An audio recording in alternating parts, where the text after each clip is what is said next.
Brasil nesses últimos 11 anos seja o resultado de um aprendizado histórico.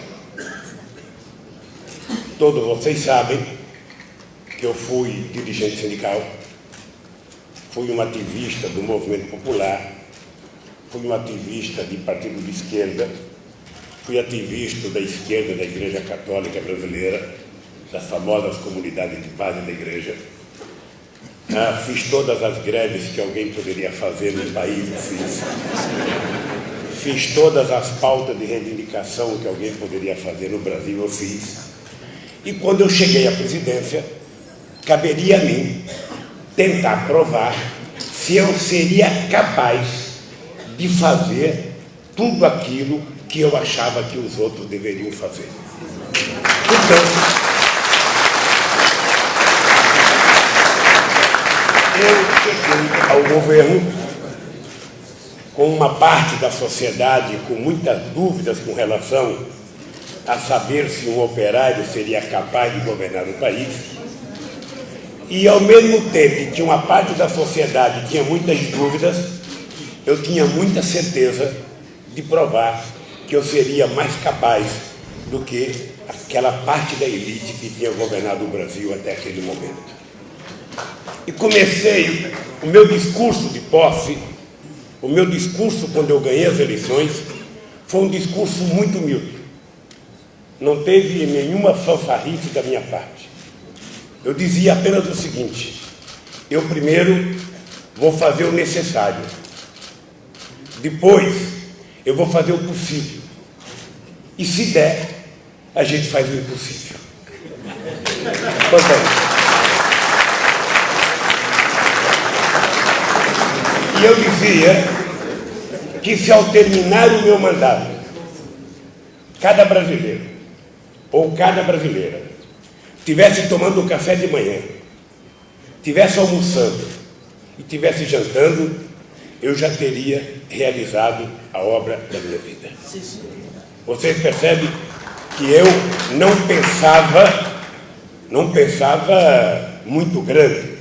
Eu tinha um pensamento daquilo que era o mais próximo de mim. E eu trazia na minha vida a experiência de um retirante nordestino, eu sou de Pernambuco, sabe, que passou fome. E eu sabia que todas as pessoas podem esperar qualquer coisa. Agora, quem tem fome não pode esperar. Quem tem fome não pode esperar. As Forças Armadas podem esperar o orçamento do ano seguinte, sabe? O Ministério do Planejamento pode esperar o orçamento do ano seguinte, sabe? Qualquer um pode esperar, o pobre não pode esperar. É sagrado a gente colocar ele como tarefa obrigatória. Porque o pobre, ele não está no partido político, ele não está no sindicato.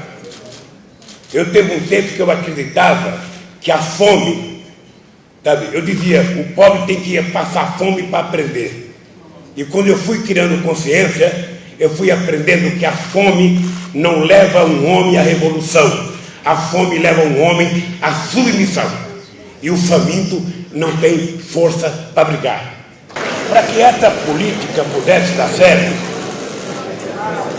era importante ter em conta que todos os governos do mundo, ou quase todos, na hora que discutem investimento para uma empresa, é investimento.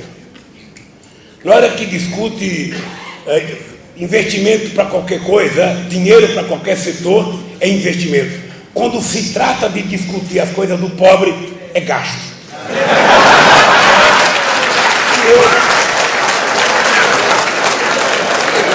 Então, na primeira reunião ministerial, introduzi no governo que era proibido utilizar a palavra gasto quando se tratasse de dinheiro para os pobres, de dinheiro para a educação ou dinheiro para a saúde. Quando a gente dá $5 para um pobre, a gente não está gastando, a gente está investindo para que essa pessoa se transforme em cidadão na sua plenitude. Depois, nós decidimos que era preciso incluir a camada mais pobre no orçamento da União para que o pobre deixasse de ser um problema e passasse a ser solução. E eu vou explicar como é que isso aconteceu. Porque no Brasil, antes de nós chegarmos ao governo, o Brasil foi governado por muita gente sabida. Muita gente sabida, com muito diploma. Eles até sabiam que existia pobre no Brasil. Mas o pobre era tratado como se fosse um número estatístico e nada mais do que isso. As pessoas adoravam filosofar, sabe, o número de pobres. Mas a verdade é que meu país era governado para 35% da população. Era 35% que comia 3 vezes ao dia e ainda jantava um pouco mais, tomava um chá da meia-noite, sabe? Era 35% que viajava de avião, era uma pequena parte que andava de carro, era uma pequena parte que tinha trabalho formal, era uma primeira parte que tinha passaporte. Já se dava no Brasil como certo que 35% tinha que ter quase tudo e o restante tinha que ser pobre. E não tinha jeito. E eu queria provar que era possível fazer com que o pobre fosse menos pobre. E dizia alto e bom som: eu quero fazer isso sem fazer com que o rico fique pobre. Eu quero que o pobre fique rico. Eu quero inverter essa história de que eu tenho que tirar do rico. Pois bem, mas para fazer isso era preciso quebrar alguns tabus que estavam criados no Brasil. Por exemplo, no Brasil se dizia que não podia aumentar o salário mínimo, que se aumentasse o salário mínimo ia ter inflação. E nós, durante 11 anos consecutivos, aumentamos o salário mínimo e a inflação continuou controlada. No Brasil se dizia que a gente não podia exportar e fazer crescer o mercado interno ao mesmo tempo. Nós aumentamos 4 vezes as exportações e fizemos uma revolução no mercado interno brasileiro. E por que essas coisas aconteceram? E por que os outros não fizeram? É porque não basta receber um número, sabe, que tem pobre no país. É preciso colocá-los na agenda diária das nossas discussões. E eu dizia, quando é que o pobre vai deixar de ser pobre? É quando ele deixar de ser um problema social e passar a ser um problema político. Quando é que ele deixa de ser um problema social e passa a ser um problema político? É quando ele deixa de ser um ser passivo e passa a ser um ser ativo. Quando passa ou ele gritar ou alguém gritar por ele. Porque o pobre, ele não quer mais gritar que está com fome. Ele quer comer. É mais importante do que gritar que está com fome.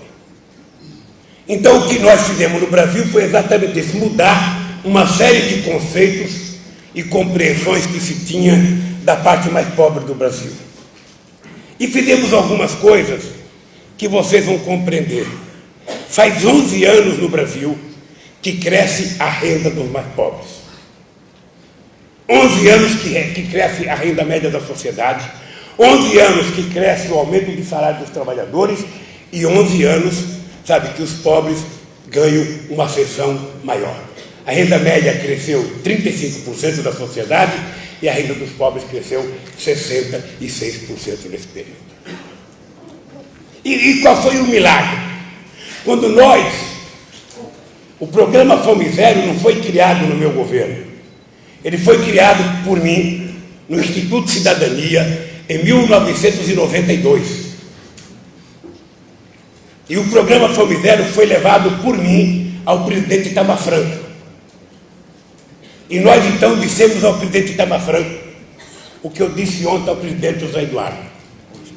Um programa, hoje de manhã, que um programa de combate à fome só dá certo se o presidente da República tiver todo santo dia cobrando cada ministro ou cada autoridade da